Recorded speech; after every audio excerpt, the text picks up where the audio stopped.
You're listening to Were You Still Talking?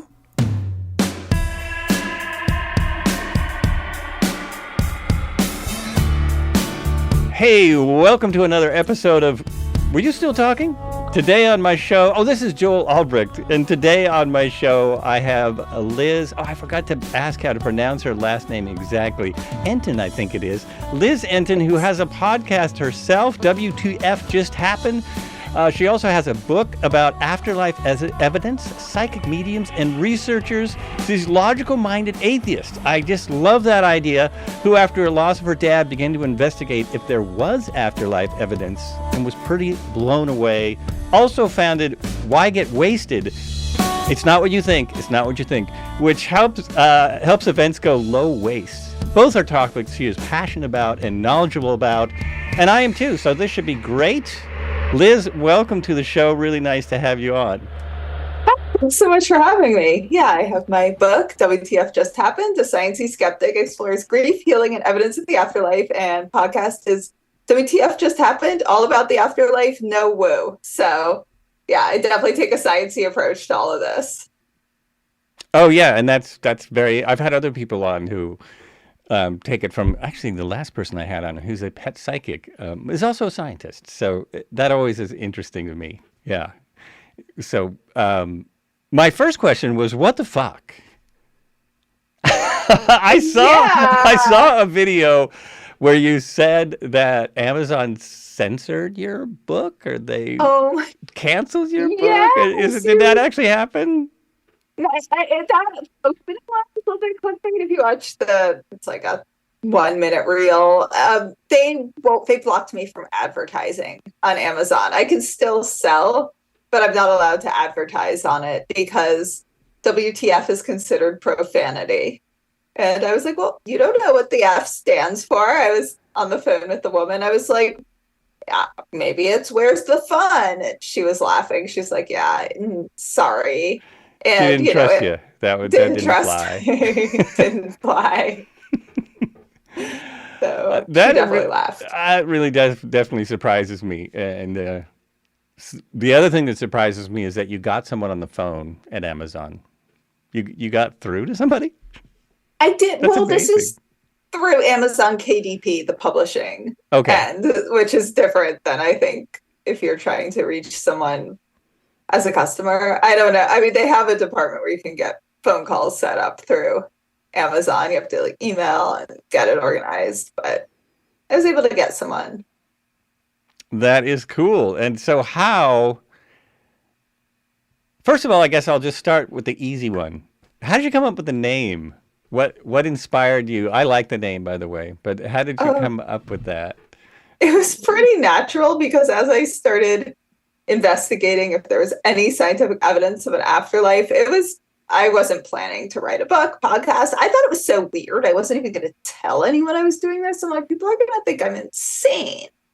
And so I just saw so much weird shit. And I just kept saying, like, what the fuck? Like, what the fuck just happened? And some of the other people who would be at these events and trying to research this too, we'd all just be like, what the fuck just happened? This is so weird. And so that was the perfect name.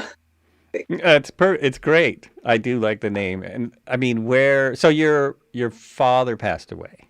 Yes. I assume he was pretty young because you look to be pretty young. Actually, thank you. He wasn't. He had me later in life. So I was fairly young, but he was older. But, I was not at the stage of life that I could process losing a parent I don't ever want to say it's easy. So let me take that back. I was about to say very easily, but it wasn't the typical amongst my friend group, where I guess you get to a point where everybody has kind of gone through that. Yeah, that's true. Because I'm more closer to that point. And but you're right. It doesn't get any easier. And you would think it would, because I've, had friends and my wife lose their parent when they're pretty old. And it's still not easy. It seems like it would be, but yeah, it's still really rough. So how you decided at that point? Well, first of all, how you were an atheist your whole life? Was your family Yeah. non-religious, or just?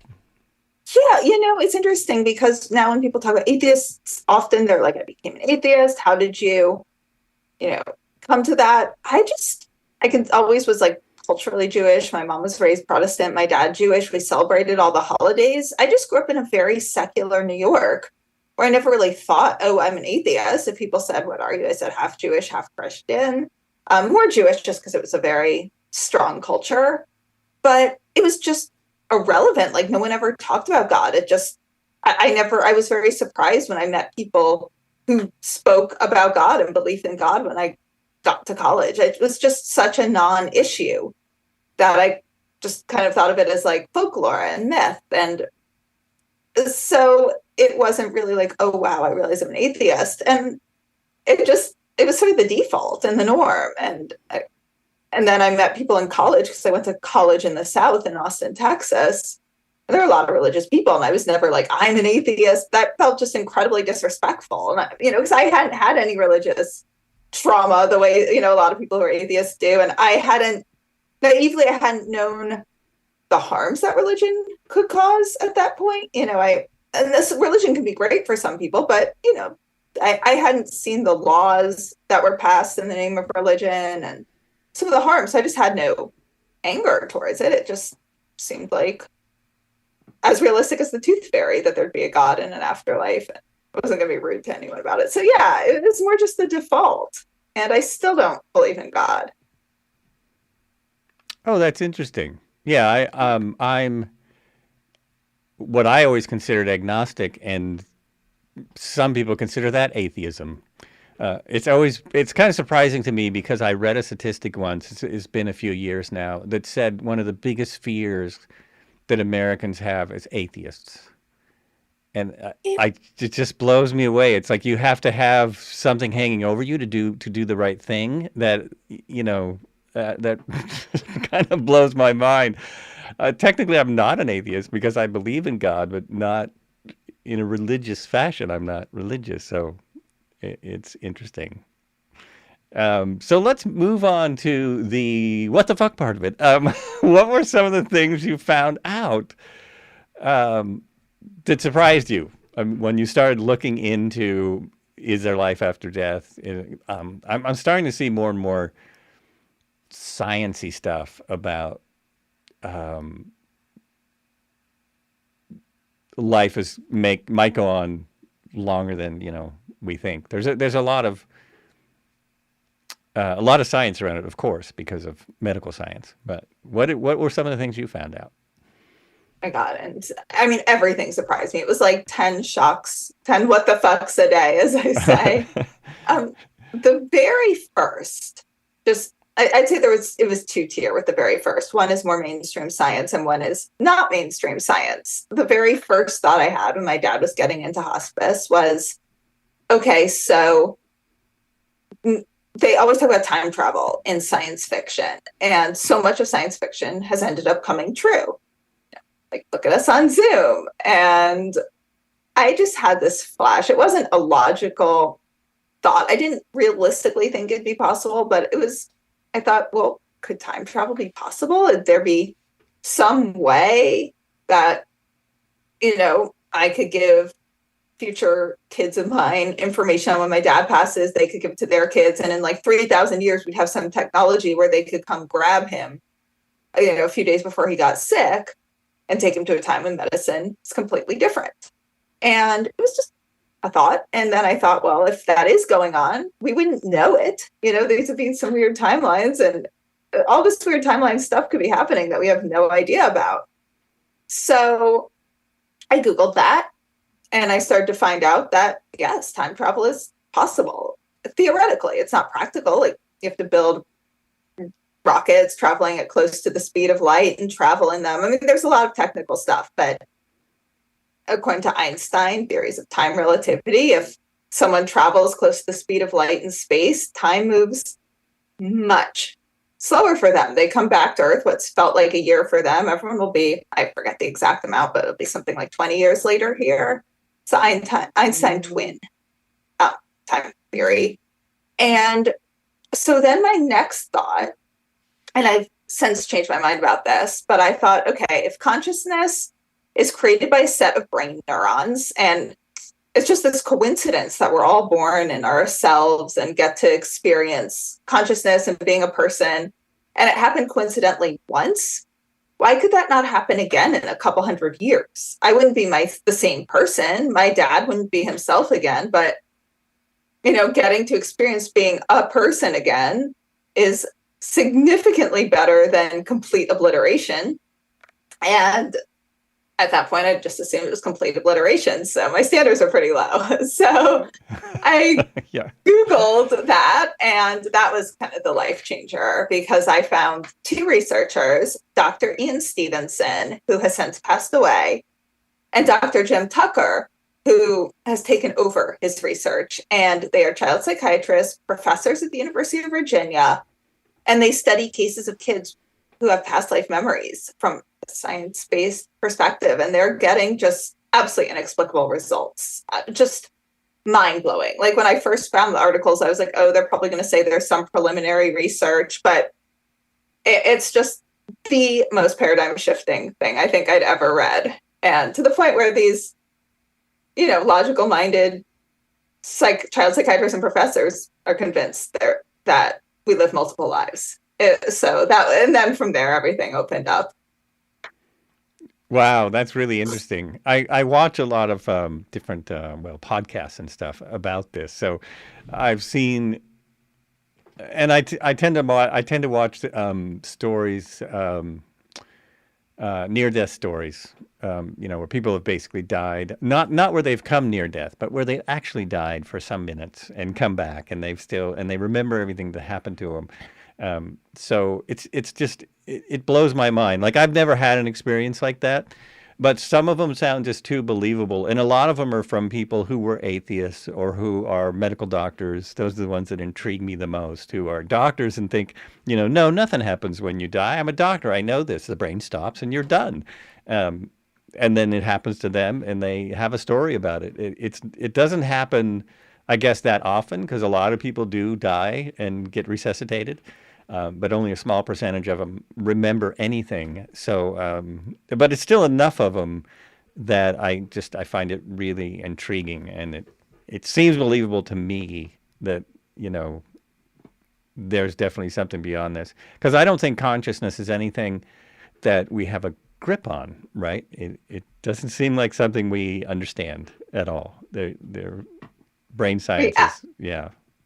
We do not. And one thing that helped me kind of process all of this information I was reading, because I was like, oh, I must be missing the catch. There's people much smarter than me that say none of this is true. So I'm just not seeing something.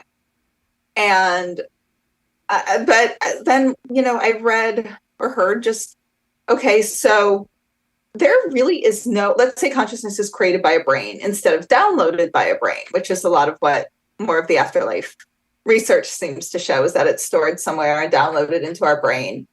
It's just as much of a leap of like guessing, or I hate the word faith, but faith, leap of faith, or just making things fit to think that material mass and matter that is a brain creates complex consciousness. Maybe it could just create survival consciousness of,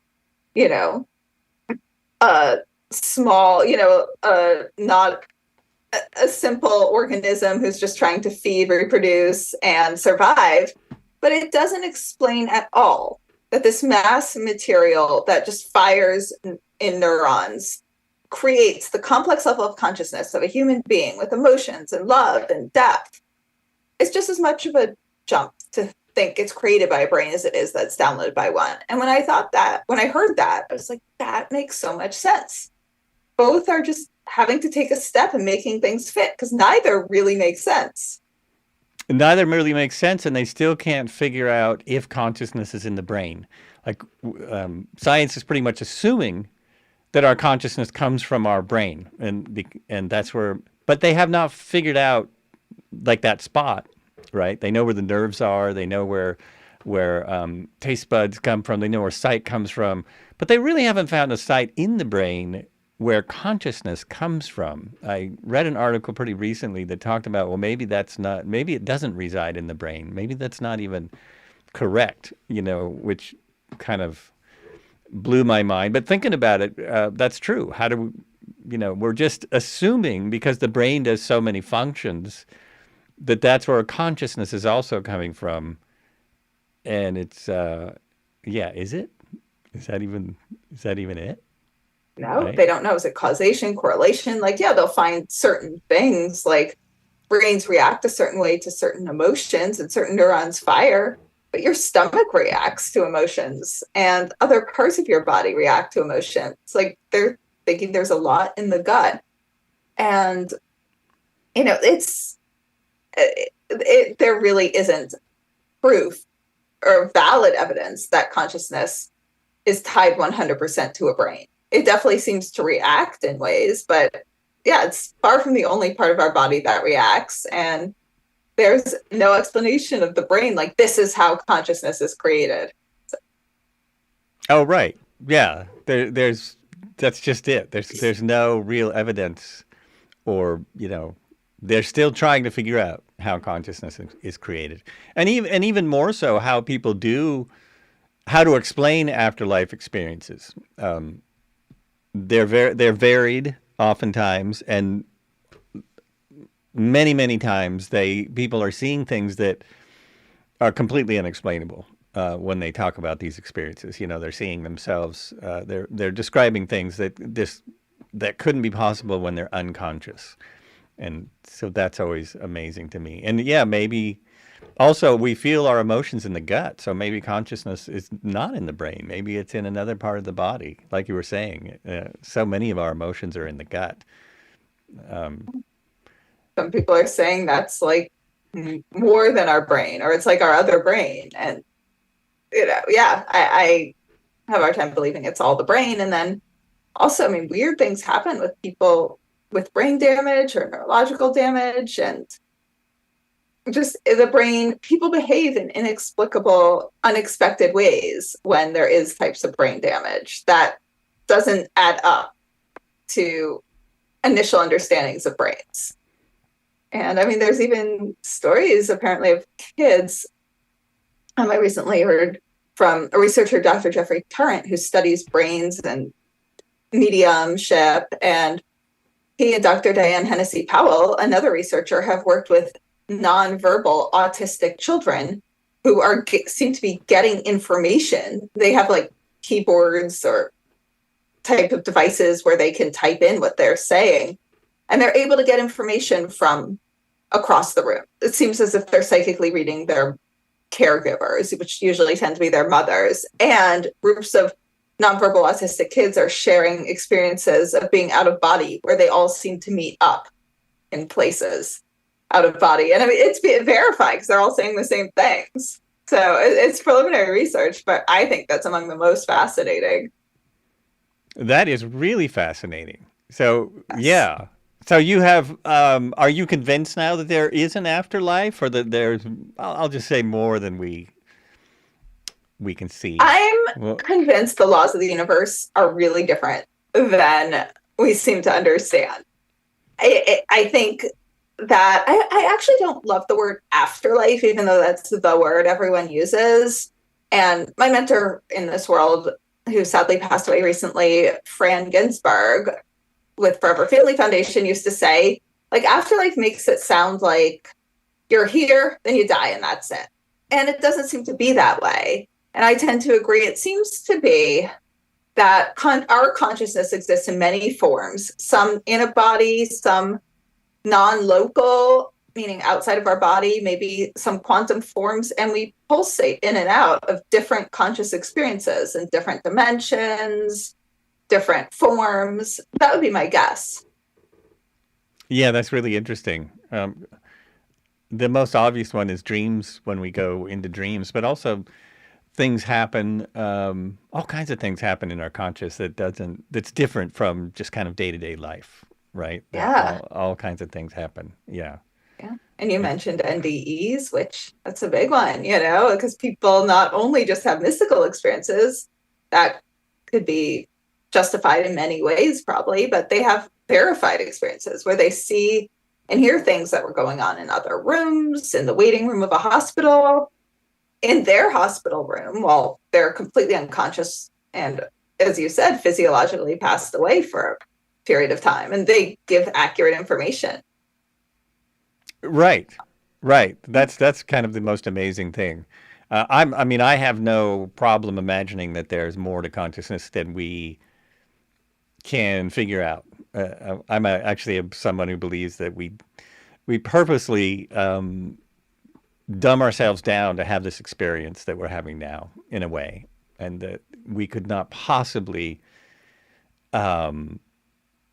imagine as humans necessarily what consciousness is, on a bigger level. I mean, even people who have experiences, psychedelic experiences, have things happen that is completely unexplainable. It's like, why does a psychedelic bring that on? When they see spirits and they see different things, and that is pretty hard to explain. It's like, why does a psychedelic drug create those?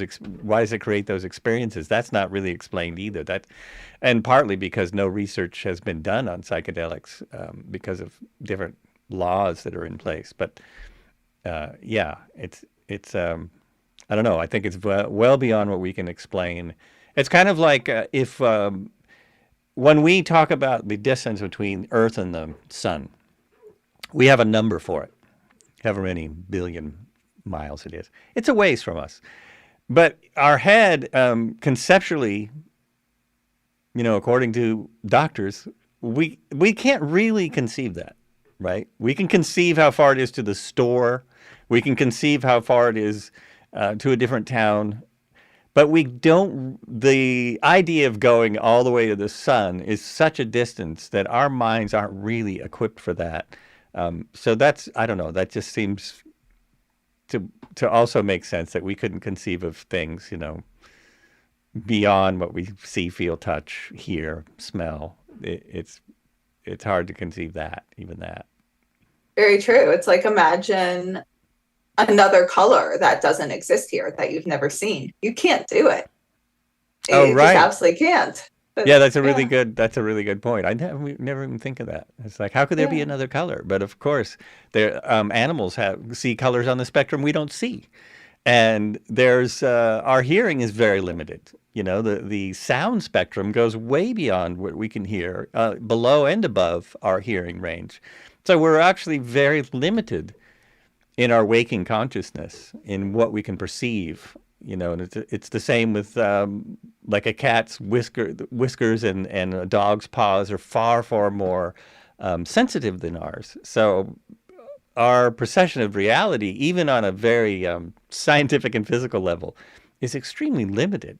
Right? We only have so much that we can go with. You've done some work with mediums. I have. I'm reading your questions now. I'm being honest. That's okay. I don't mind. You've done some scientific research into the afterlife and mediums, near-death experiences. Like, what kind of research have you done? And with mediums, okay. Yeah. I can't say it's official research. Official scientific researchers would not be okay with my saying it's actual research. But I guess loose experiments, and they probably won't always say, so they're not official scientific experiments, but I've done my own loose experiments. So starting early on, I would get readings with mediums, and I would hide my identity, use Google Voice, use a VPN even on my laptop when I would book it, hide everything. And I would see if they could get accurate information. And a percent, just absolutely inexplicable. And some of these were on the phone, so they couldn't see me on the phone, on Google Voice. So, and they would know, sorry, the meat circles. So they would do things they couldn't have known, specific information Do you want me to wait until he stops barking? Oh, Or... I could only hear one bark. Is he still barking? He's still barking. You can barely hear. Okay, good. Yeah. It must be editing it out of background noise. And so they were getting highly accurate information that just there's no explanation for. This was stuff that was not Googleable even. They had found a way to Google under my identity. This was like all of them, but 1% were getting specific information, specific memories I had with my dad. That unfortunately my cat had just passed away. They got personality traits of this cat. And I wasn't posting any of this. I was in early grief, not going on social media. They got stuff related to my grandmother. And it was just multiple mediums got this. I mean, multiple ones did not. But so I'd say, well, I would say in my case, more were accurate than ones that were not. But I was also going specifically to ones that were certified by the Frepper Family Foundation or Windbridge.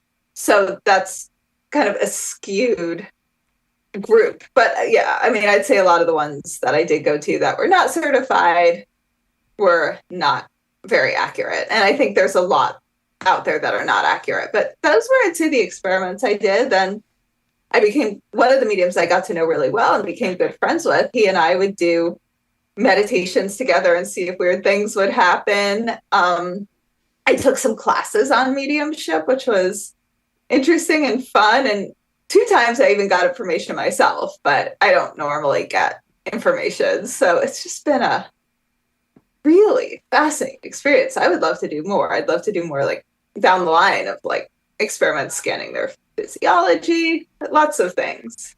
Oh, that's great.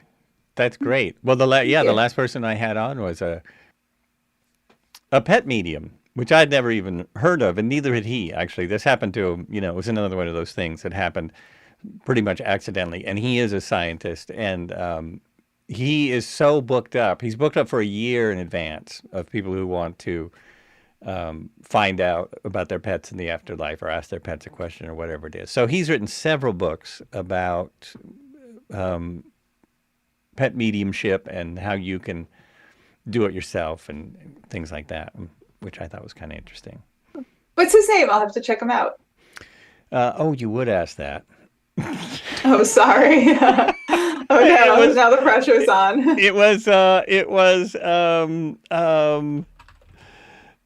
Oops, 1 second. I'll go to my podcast and find out. That was Rob Guttrow. Okay.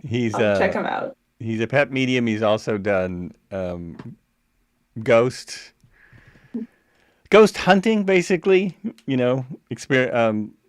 finding ghosts and helping people move on and different things like this and clearing and pretty interesting to talk to. Yeah. Oh, I love that he was a scientist and it sounds fascinating. I'll have to check out the episode. Yeah, he was pretty fun to talk to. Yeah. Oh, interesting. That's what were the best and worst mediums you had readings from? Well, the best must have been the one that you still talk to all the time. He was one of the best. I had a lot of really, really good ones. So I'll kind of give examples. Like among the best is when they just know things. So what's very interesting is there's been one consistency among the good ones is they always say, most of them, I've had a few good ones that this did not happen, but the majority say there's a woman here, like a mother, a grandmother, and they describe my grandmother and they say she always comes in first. So that's a consistency. And one medium knew her name and said, oh, your grandmother Lily, like the first woman who came in was Lily. And I was like, yes. And so they have all this consistency and then they bring in my dad. So and the best ones, that's it. Some not all do. Some the dog barking like the cat. Oh, I try to be professional. Animal interrupt that. I'm making you edit. Rex to work. Sorry. You've got to have animals come through a Zoom meeting, or it's not an official talking meeting. About an animal psychic, and then there go my animals. They say, my dog just hates the neighbor dog, and whenever it goes on a walk, he has a fit, and then he'll be good again. But he barks for like a minute. So it's mediums that just got shockingly accurate stuff. Some have known a sign that my dad gave. I called my book a green feather. It's feathers. I changed the color a little in my book just so my readings stay evidential. I disguise a few kind of very specific details. They've known what his work is. They've known just really specific things, not Googleable things. Like the first medium said my dad has my cat with him, the one who just passed away, the sweet one. And that was her. And it just constant amazing things. Another knew that she was orange. It's getting specifics. It's getting personality. One, this was just very much my dad. She apparently in the end asked him, does he have a message? Like, do you want to say, I love you? He said, she knows what I think of her. So, which was really him. So those are the good ones. And just, they might get one or two things wrong, but basically just getting evidence after evidence and not generic evidence like, oh, he loves you, or not that those can't be good messages and you can get those mixed in, but they need to get things that are specific. And the worst readings I had, I can give examples of two. And there's one was very intentionally awful. I went to one of those storefront psychics. Oh, okay. So you tried to find someone that was not going to be great. Yeah, I wanted to test myself. I wanted to see if I would notice a difference. And I very much did. One of the techniques she did is she would say things, like she'd say two different opposing things. And the thought is that people who go and believe this and tend to remember the one that applies to them. She said, oh, you're terrible with money, comes in one hand and out the other. And about 15 minutes later, she said, you're really good at saving money and investing. I was like, okay, which one is it? I went along with her, and I was like, yeah, because I wanted to watch her do her thing. And then she closed it by saying, do you have a curse on you? Basically, I can sell candles that will cure it for $300. She was terrible. Oh no, you're kidding me. Okay, I haven't heard that one before. That's from hundreds of people have been doing that for hundreds of years, right? And apparently it snake still works oil. For I some think they people. call that snake oil. Well, it might work for some people because of the placebo effect. That's a real thing. So what you believe can be curative. Yeah. Oh, I didn't mean it worked. I meant that it works for her getting money. You mean it works? People buy it. People buy into it. Yeah. I know that is. It is very sad. Yeah. It is very sad. Yeah, that people buy into that. It is absolutely sad. Oh, that's what I was looking for. The person I had on. I had a magician on my show who's a mentalist, Jonathan Pritchard. I have him on mine too. Oh, okay. That's great. All right. Yeah, right. He was great. So he came from the other. He comes from the other side of it. That I can prove any medium is making it up, because I can do the same thing with magic. It's interesting because he's a magician. He knows these tricks basically. So that's what they're doing in storefront shops. That's exactly what they're doing. But he admits to it. He's like, when I do a show as a mentalist. I do not do a show as a medium. That's not my deal. So it's better if they admit it and just have fun with it. And Yeah. And I've gone to events like that too, and there'll be at parties. Yeah. That's fun. Magic shows, like all that's fun. It's if they're lying and pretending that it's real, as opposed to, a stage magician. Yeah, and that's the terrible thing is when someone is doing that and they're saying that it's a real thing. If you're doing it as a magician, then you're basically saying, no, it's fake. Nothing we do is real. Like Penn and Teller, they do some amazing things, but they're magicians, and they tell you this is not real. And then there's other magicians that are almost trying to say that it is real, that their magic is a real thing, even though it's not. I love Penn and Teller's show, Fool Us. Have you ever seen that? No. Oh Oh, yeah, I'll they have have this. I don't to. know if it's still on, but you can get it on YouTube. It's called Fool Us, and they have other magicians come in and try and do a trick that they can't figure out. So it's fun in two ways because they will tell the magician that they know what they're doing without telling the audience, because that's really fun. They're still old school magicians that don't want to give away secrets. So they just say, "Well, we see this and this and this." And they either say, "Yep, that's what I'm doing," or they say, "No, that's not it." So it's kind of interesting. They do Oh, I'll get have to fooled. check it. Yeah, I it's a think, really fun that was show. going to be one of my questions. If they do get fooled, They do yeah. get fooled, and they've been doing it a long time. They even got fooled. They've been fooled several times by a magician that they trained. That basically the guy worked for them for years and years and years, and worked on their show, which is also fun for people to realize that they don't do this in a box. It's like a whole production. It's hard to do because Oh, their magic is mind-boggling. Um, it's amazing. it's Yeah. amazing, yeah. But it was fun to But see. No, he worked for them, so he knew how to fool them. Basically, he knew stuff he went and learned stuff they didn't know. So fun right. So show. he would know, someone who worked for them would know the tricks they didn't know. Makes Yeah, sense. yeah. They would know the things they didn't know, which was, I don't know, bit of a sidetrack there, but But yeah, it's fun but stuff.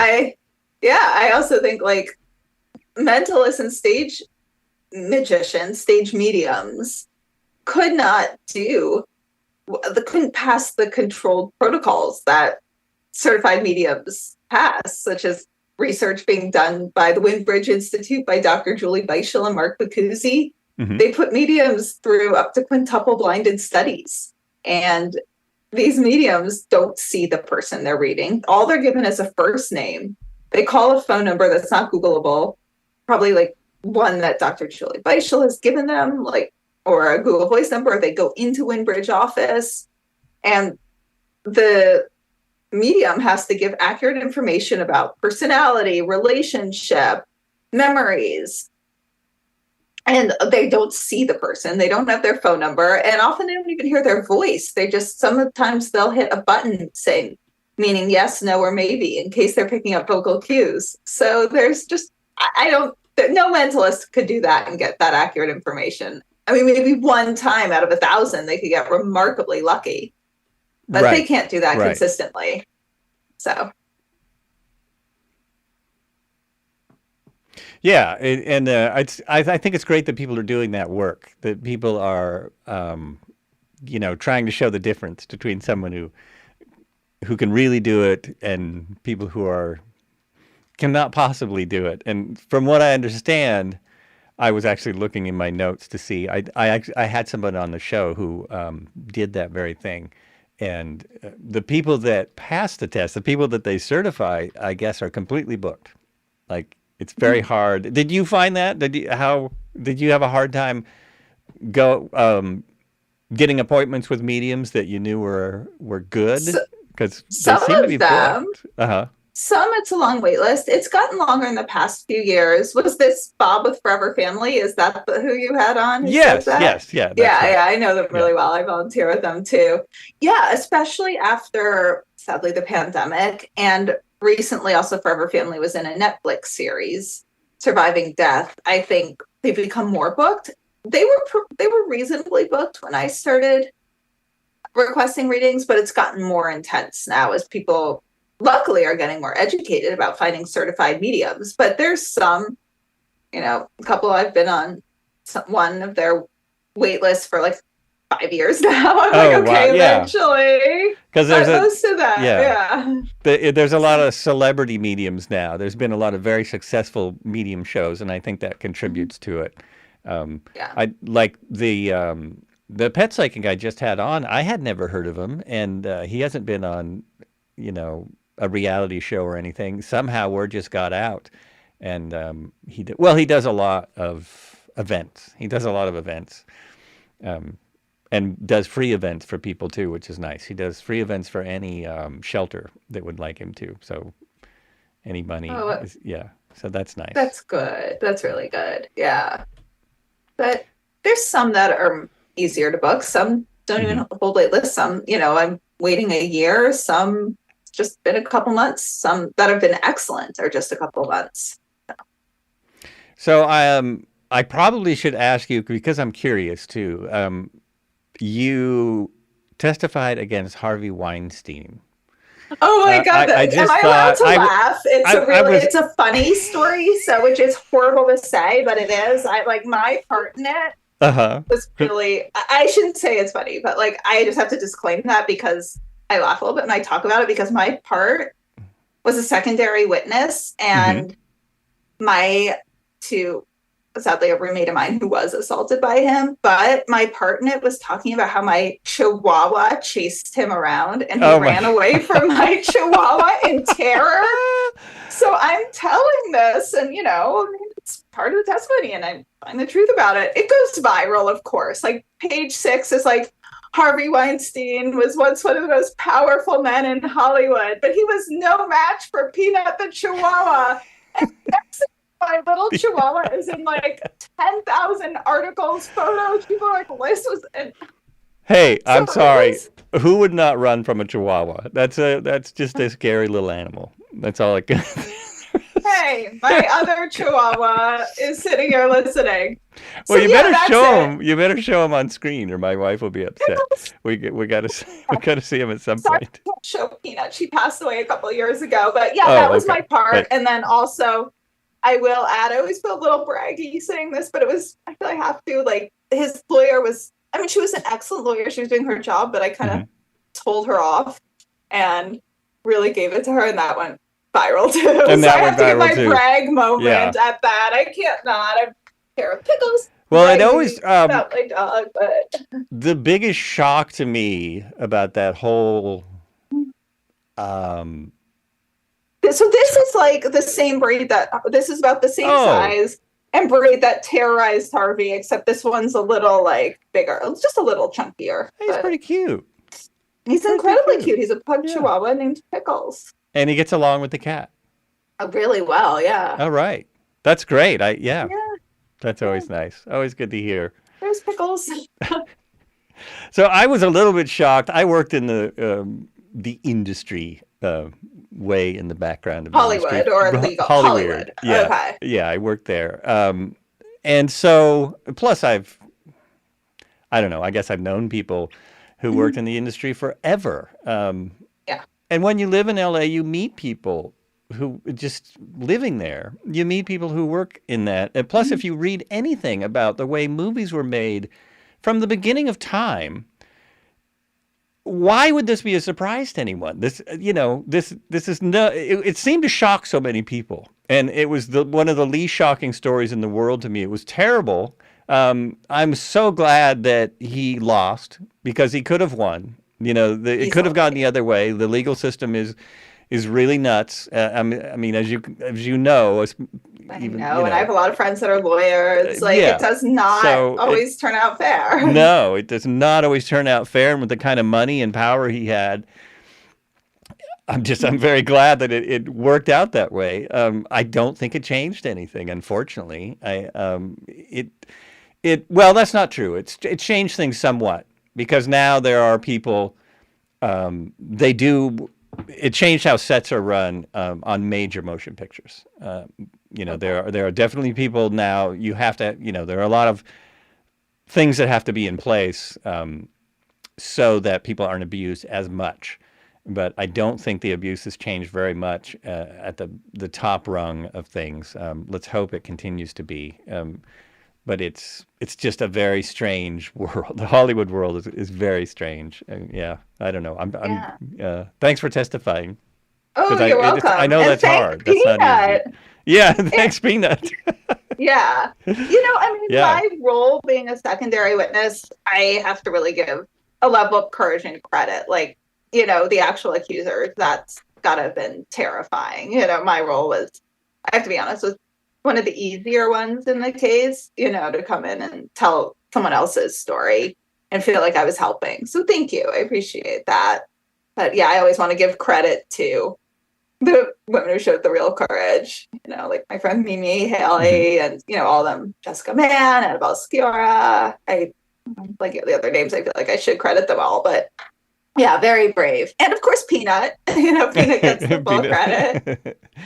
Peanut was just doing what came instinctually, Came Well, dogs instinctually. know when Yeah, someone's bad. they do. And it Most of is, them. Pickles yeah, like tries most to of them. fight like the sweetest dogs all the time, but yeah, he's good with people most of the Hmm. time. So, um, yeah, I don't. It's so random that I even ended up alongside that case because I'm not even really part of the Hollywood world at all. Like I grew up in New York City, so I grew up around some people whose families were aligned with it. I worked in fashion and so, I did a little bit of work alongside Hollywood, but I was much more in the editorial fashion world, like of Vogue and Glamour rather than Hollywood. So it's so random that I even popped in on this case. So yeah, but it was good to feel like I was helping. So Yeah, and it's really nice that you give them credit because that's a terrible situation to be in. mhm. They're the team behind Weinstein just tries to destroy. I mean, it's their job. They try and destroy any witness, to completely destroy their lives. And in this world, that doesn't just, it used to be that would just be the lawyers trying to destroy your life for court. But now they try and destroy it completely in the public eye. And because because our media is so far reaching, it's really, that's a big deal to testify in a case like that. Yeah. I, yeah. I mean, for Yeah, I don't them, know yeah. bad things they could have really said. Like they tried to say everyone was lying. I Yeah. don't know. You know, they. So I don't know. I didn't really figure they could say much about me. I mean, I wouldn't have cared anyway. It's kind of like bring it. If someone's going to be a disgusting person,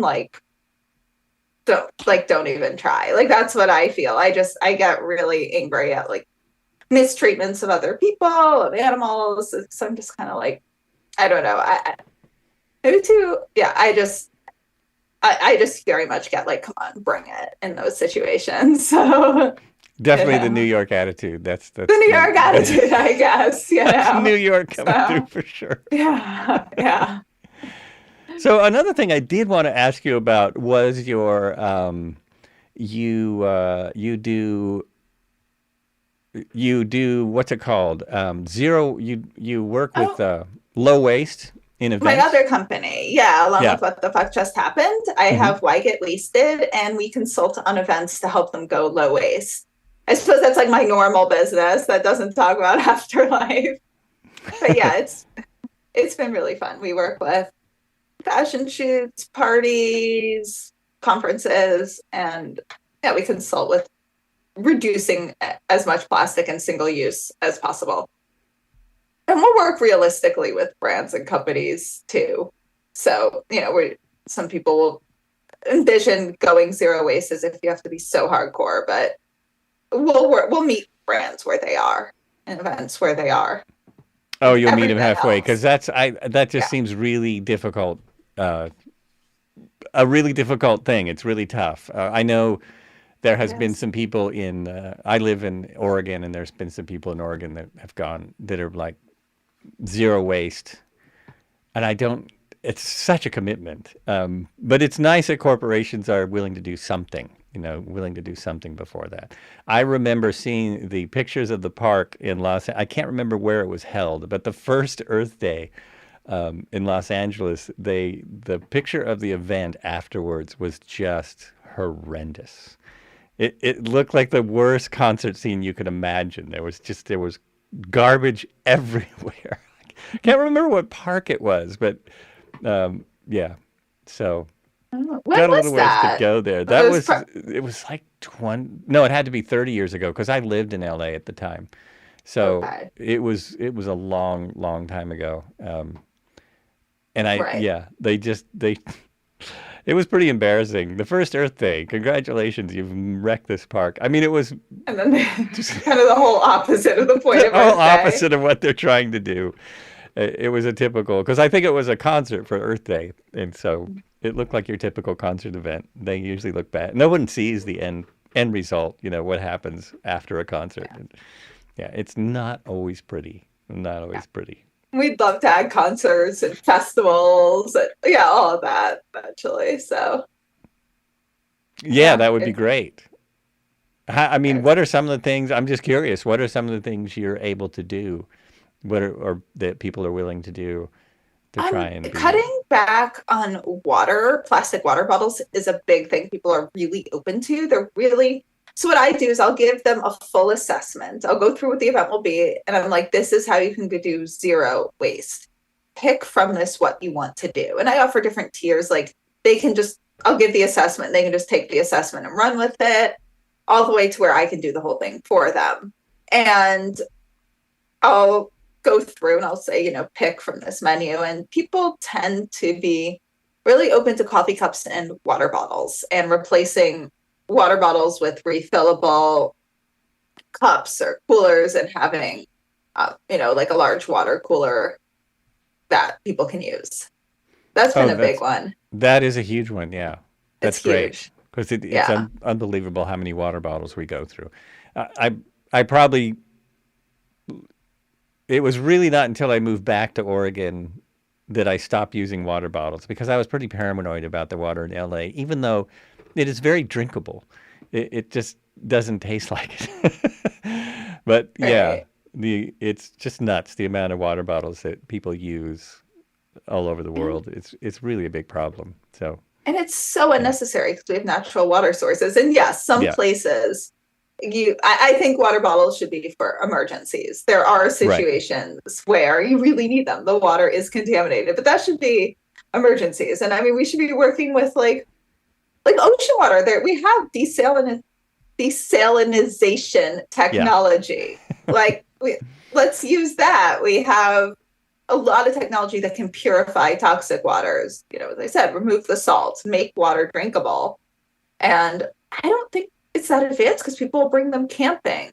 I even believe, I'd have to check on this, but I even believe there's a way to desalinate ocean water yourself. I could be wrong on that, or it might just be a startups that are talking about it. I don't know if it's ready yet, but There might be some inventions on the way. I know I've seen some companies talk about the expense of desalinization. I guess it's really cost prohibitive for a to be a big solution. It works for small scale stuff, but water bottles definitely don't work. They're just silly. Plus, we could make them. I keep hoping that more people will start making them out of corn oil and things that are biodegradable. That would Mhm. be a huge help. Stop making plastic. I mean, if you think you have to have a water bottle, you make it out of something else. But I agree, they're really for emergencies because, I mean, in LA, at the time I lived there, which was 20 years ago, and it's probably still true, everywhere you go, everyone has a water bottle with them. It's Everywhere you much go, a better. plastic, yeah, now Everyone they have has a, refillable ones yeah, now, and okay, there's that's water good. stores. I mean, I live a block from a water store here, and I just get like big glass jars, and I just fill them up with, if they have extra purified water. I figure be careful. New York is known for having the best tap water, so I drink a lot of tap water in New York. Although I usually get filtered water that I fill at the gym. But yeah, here people are almost everyone's carrying refillable water bottles. You don't see that much plastic here anymore, luckily. But That's it's good. still, That's really good because I mean, one thing that is known with especially Pepsi, a lot of those water bottles are filled out of a tap. They're not purified. They're not any. They're just not filled out of a tap, but not your tap. So yeah, it's kind of ridiculous. And we exactly. have in the U.S. we have some of the cleanest water in the world. So Mhm. we're extremely lucky, and people are just been taught that you should buy water for one reason or another. And yeah, I think it's all psychological. You don't even LA also it has to have really clean water. We have regulations around it. It's like you can't have polluted water coming out of your tap. Well, unless you're in Detroit. I guess if you're in I Detroit, was about to say, yeah, defending. But depending on where there, you are, but bottled it's water still is illegal. reasonable there. Yeah, Yeah, yeah, yeah, yeah. that's In a good theory, you right. can't. Yeah, in theory you can't. But they test New York and LA a lot. A big city water is tested a lot. You can even go to the Power and Electric Company, the water companies, and see. You can actually see what's in your water. It's posted there for everybody. It's public. Anyway, I off on know a that. tangent again. What? That's fascinating. Yeah, no, I Yeah. love going on these tangents. This is been especially fun because usually most podcasts will talk about one or the other. Very rarely. The only second one that brought up Harvey Weinstein, the third one that brought up Harvey Weinstein too. Which, so I'm like, Oh, good. I love covering all of it. Yeah, Yeah. I can talk for hours about any of these topics. So Yeah, you can talk about anything. Whatever the fuck you want. whatever the fuck you want. Yeah, That would be a good name for a podcast. that would. The last time I went to Hawaii, they gave us, well, it was a nice resort, I'll admit, but they gave us a water bottle the minute we got there. And I mean, Oh, like a reusable one. yeah, like a nice aluminum water bottle or aluminium if you're European. Mm-hmm. And of course, it's smart because not only do now you're not going to you're not going to have plastic bottles all over the beach because this is, it's a beach resort, but also it's got their name right on it. And so you're going to take it home. You're going to think about this resort and all the other resorts they own around the world. It really seemed smart to me. That seemed like a really good idea. I agree. Yeah. Completely. And, people, I was going to add, people who are worried about the toxins in their water. I mean, yes, as I said, there are genuine exceptions depending where you live. But microplastics in your water and food and everything are terrible. Those are really, really bad for you. So that should, to me, be a bigger concern right now. I agree. That should be a big, and I guess it's everywhere. Everywhere. Because now all the animals, if you eat animals, all the animals are eating microplastics, and they're getting into basically every food source we have, and water. Yeah, I mean, even if you're not drinking out of a plastic bottle, you're getting microplastics in your water because we're not. I don't think that's regulated yet. I could be wrong about that, but I don't think we really have regulations for that and again, I'm not sure we know how harmful they are. There's not a lot of research about what that might be doing to us. It's strange. Yeah. Yeah. That's a weird one. And I think people are very avoidant hearing how bad this is, but then you look back, like, I think, listen to the warnings. Like, how long ago was it when Bill Gates gave the TED Talk about a coming pandemic? And everyone's like, no, that won't happen in our time. There won't ever be a pandemic. Our medicine's too good for that. It's like these warnings do come true. Like, we've got to take them more seriously. No one even watched that besides Microsoft employees. I watched it, but did you? Like, good. I like nerdy things, like obviously with what the fuck. I feel like I did watch it. I was on TED, wasn't it? I remember watching it. Yeah, I think it was. Yeah, I was one of the people too. I guess I watched it pretty young, so I was also kind of like, I'm not going to think about this. I was like, oh, our medicine's good. I felt scared, but then I pushed it away, and then. Well, even Dr. Fauci was talking about this pandemic 20 years before it happened. Was he? Wow. Yeah, that was his job. I knew that. He was. Yeah, that was. Part of his job, but who knows? I mean, he was talking at conferences and maybe places that mostly medical people would see. There was a lot of. I mean, Bill Gates is probably the biggest figure that was speaking about it, the most public figure. But there were a lot of people saying this was coming, and even the fiction books were talking about it. The Hot Zone and several other really scary books that got it wrong simply because of the disease they thought would be the pandemic. So they got it wrong. So when those diseases came along, Ebola, when that came along and it basically was contained, everyone was kind of like, we're fine. This is all, this is all fake. And I think that's happening. I'm scared that that's happening again because we're having this again where people are like, well, it was a 3% kill rate or something like that. It was actually a very low death rate compared to what they expected. That's why the lockdowns happened, because they thought it was going to be 5%. And it's like 0.3%. It's really, for a pandemic, very low, much lower than the 1918 flu. And so everyone's just like, see, it was no big deal.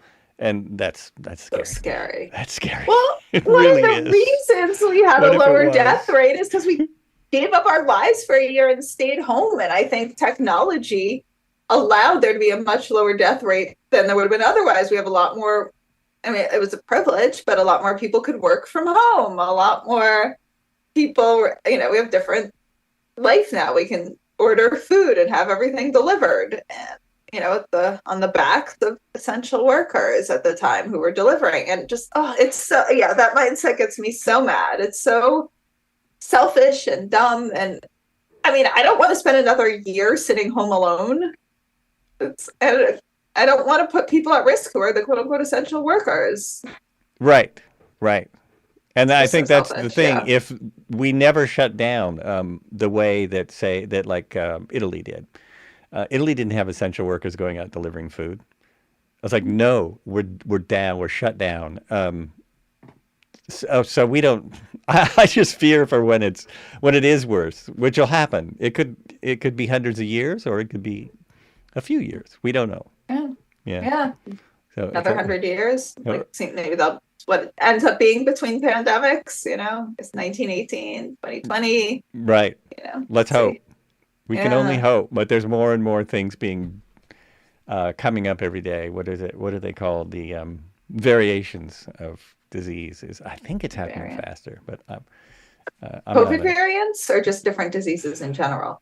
different diseases and variant, because COVID is actually influenza variant, right? It's actually a variant of influenza. I'm not a doctor, so I shouldn't get too far into Right. this, but Right. Okay. but I think the But variations are happening faster.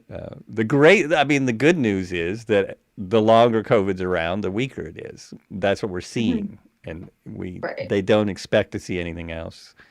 So good. Yeah, And our medicines and vaccines get even better and better. And yeah. So yeah. Let's hope. let's hope. There's questions about that now too, but yes, let's Oh hope. no. Never safe. Yeah, it's hard. Yeah. Ugh.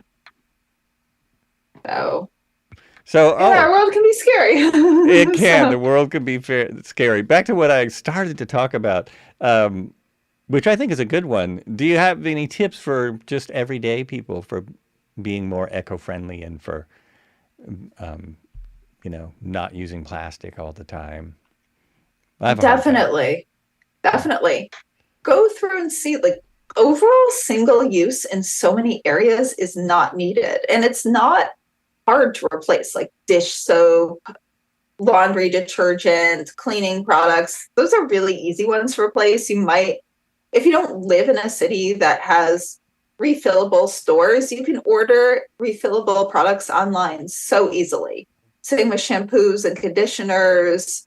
Food tends to be a little harder because there's so many things that are just in plastic. If you can go to your farmer's market or your co-op and fill your food up as much as possible, that's great. There are some eco boxes, I believe, you can order online for food, but food's an essential, and that one, unfortunately for now, is harder.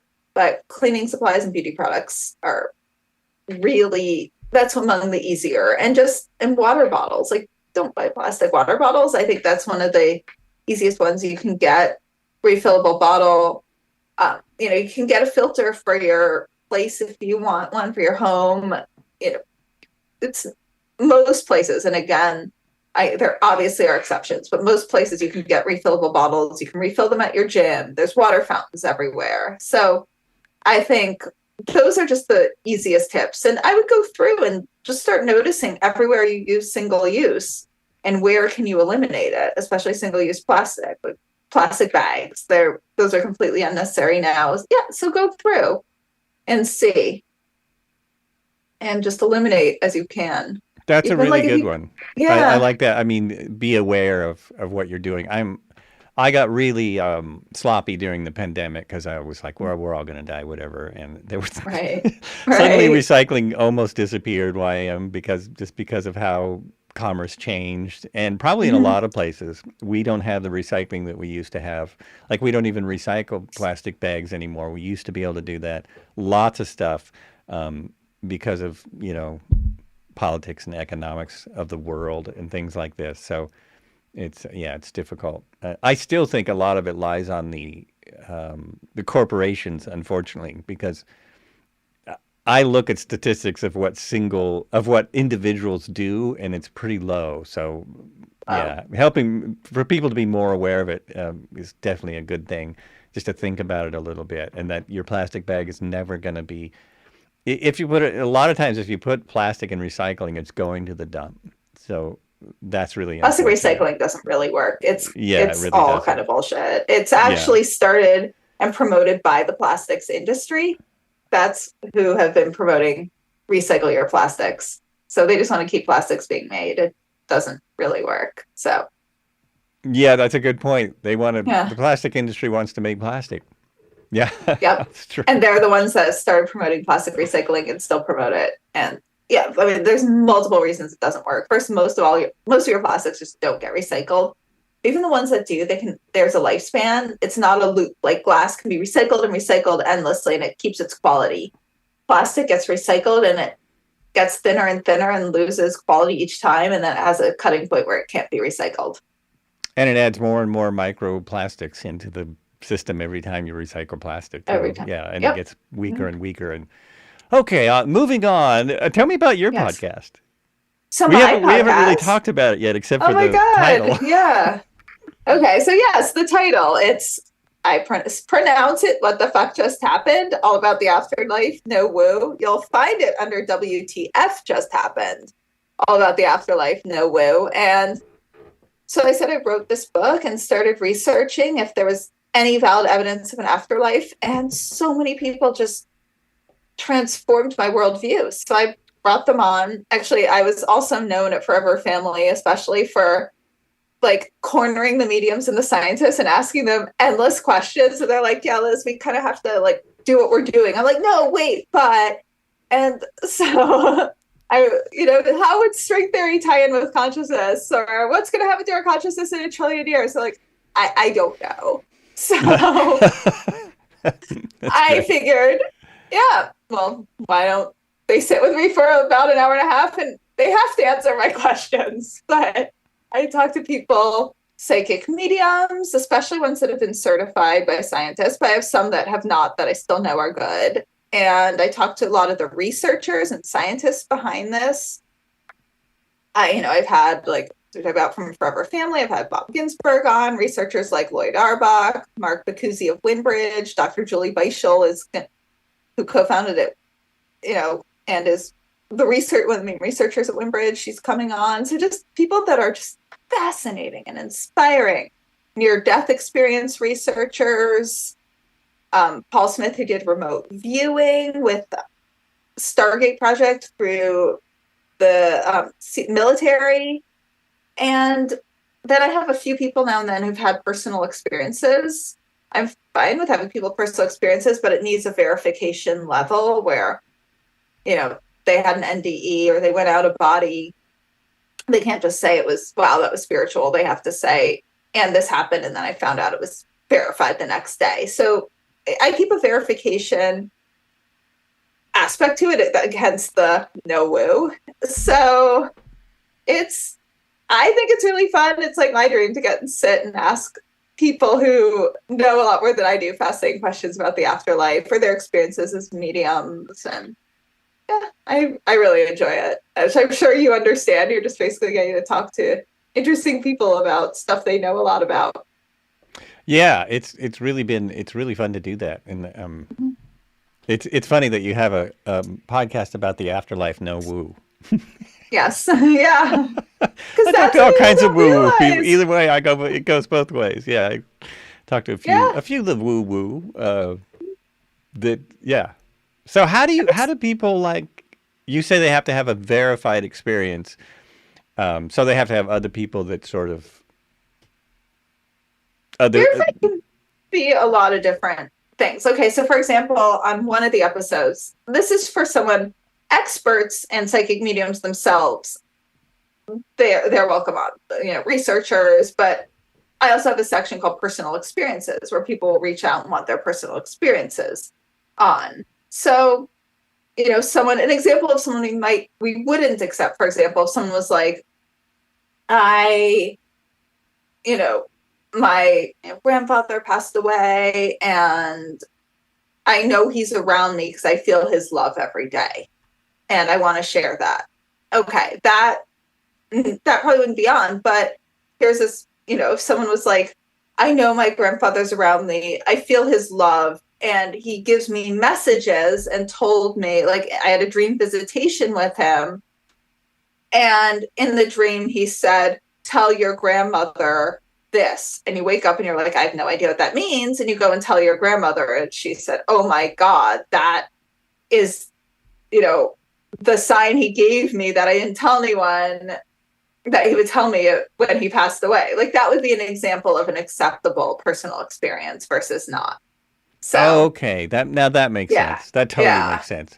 I tend to be skeptical about people who have religious experiences with near death. So I don't tend to. It's just my own skepticism, to be honest. Because a lot of the people I listen to either were atheists or they just they didn't think about their own religion very much, and they tend to talk about things that aren't necessarily. I mean, sometimes they meet religious entities, but a lot of times they don't. Like, they don't know, or it's such a big. Or wherever they go is so beyond what they can understand that they don't know, they don't label it, I guess it's the word. It's when people start labeling things I get very skeptical, which is kind of my own skepticism, I think. No, I get that, and especially early on when I'd read NDEs and they're like, say all this religious stuff, like angels were around me, I met Jesus. But as I've come to learn, is a lot of it, we don't have a lot of vocabulary for this stuff. So if you've been raised religiously in a religious culture, that's your frame of reference. That is your vocabulary for describing what someone else might say. As I felt this sense of love and this vibrating energy, and I saw this light. Like, someone might use a more descriptive, and someone might interpret it through their frame of reference, which has made me able to take them more seriously. Because in the beginning, I'd hear the religious ones and I'd get really scared. And I was like, oh, this sounds like nonsense. Like, is there anything to this? But studying it, finally, it makes sense that we don't have a lot of vocabulary, and that's some people's whole frame of reference. But so I tend to agree with you, but that is what I've come to learn, that a lot of it's interpretation. Oh, that's true. Yeah, that makes a lot of sense. It is. It's people's own frame of reference, where they come from, how they interpret things. Absolutely. Yeah, and I still think I've said this on many podcasts, but I still think all near-death experiences, it's my opinion, and Deepak Chopra agrees with me, it's the beginning of what's going to happen. It's like, what happens after that, again, I don't think it's conceivable for us. I mean, if people have that experience, it's going to be hard for them to. Well, I've heard that over and over, that they feel things and see things that are really hard to describe. Like they don't talk about it for years sometimes because they don't know what to say. Like, how do I even tell people this? I kind of hear that a lot, right? There isn't the vocabulary, and again, for example, blind people. If you ask a blind person if you try to explain what it's like to see to a blind person, that would be really hard. You could kind of find ways to maybe do it a little bit, but if it's someone who's been blind since birth, that would be so hard. But what's so interesting, though, about blind people and near-death experiences is there's a researcher, I don't know if you've heard of him, Dr. Kenneth Ring, and he has studied and done specific research on blind people who've had near-death experiences, and some of them saw during their experience and were able to verify.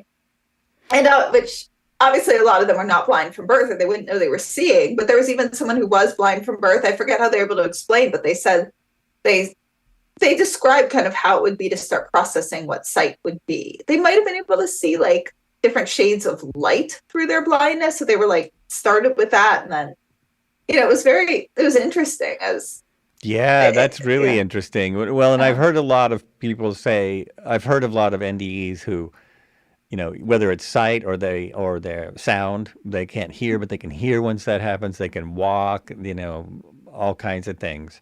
that they can't necessarily do in life, but suddenly they can do again.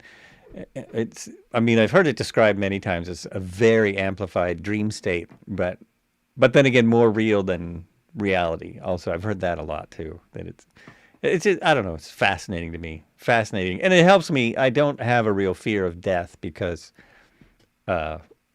from hearing so many stories about NDEs, I really don't fear death. I fear hospitals and pain, but I don't fear death. That's not, it's helpful in that way, I think. Yeah.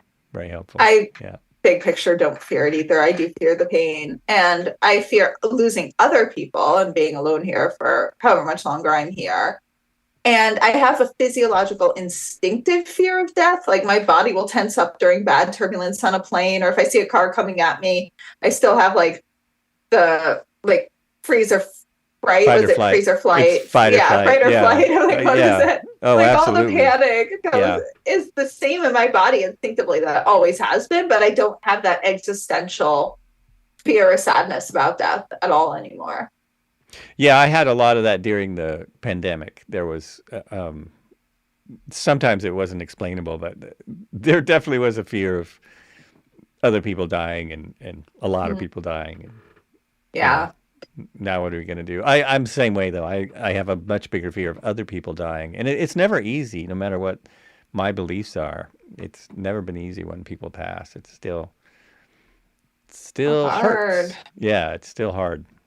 It's still very difficult. Remember thinking early on, if there'd be like a tipping point of evidence I would get that would eliminate my ever feeling grief again. And I realized doesn't exist. It kept being like, well, I bet if this one more thing happens, if I learned this, if I could do this, and a lot of it would happen. And I was like, but I still have grief. So it's just a realization. And, you talk to psychic mediums. I remember even thinking, maybe I should really study to be a psychic medium. I didn't want to do it for my career, but I thought if I could, once I found out that they can develop abilities, they don't only have to be born with them, although the really good ones seem to overall, there's obviously exceptions, have a combination of born with and developing them. But I remember thinking if I really developed abilities, I would never feel grief again. And they feel grief, even the best ones. So that's just part of the human condition. I don't think there's a way around it. But that was something I was kind of chasing for a while. Oh, I see. Oops. Yeah. Oops, I was muted. Oh, yes, definitely.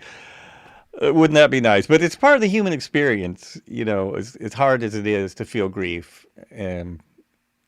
It's kind of one of those things, the yin and yang of life. You don't get real happiness without grief. You can lean into happiness more in your life always, but it's very hard to have only one emotion. It's almost impossible. I don't think it's possible. Yeah. Yeah, I don't. But grief is brutal. I've had other bad feelings. Oh, do I have to bring grief into this? But it's unavoidable unless you yourself pass away very young.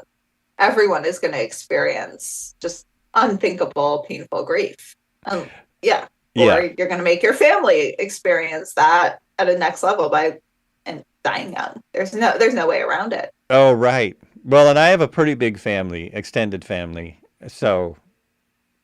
I'm already at that age where I thought it would be later in life, but I'm already at the age where I'm losing a lot of people. So it definitely doesn't get easier. It definitely doesn't. Doesn't. Yeah. I'd been pretty sheltered from it. Then suddenly all at once, like I lost my dad, an uncle passed away, lost a few animals. And then I lost my mentor, who was almost like a second mom to me, like very unexpectedly. She wasn't that old, and she was so full of energy, and just none of us saw it coming. So that was, it's been hard. That was a really hard one. So.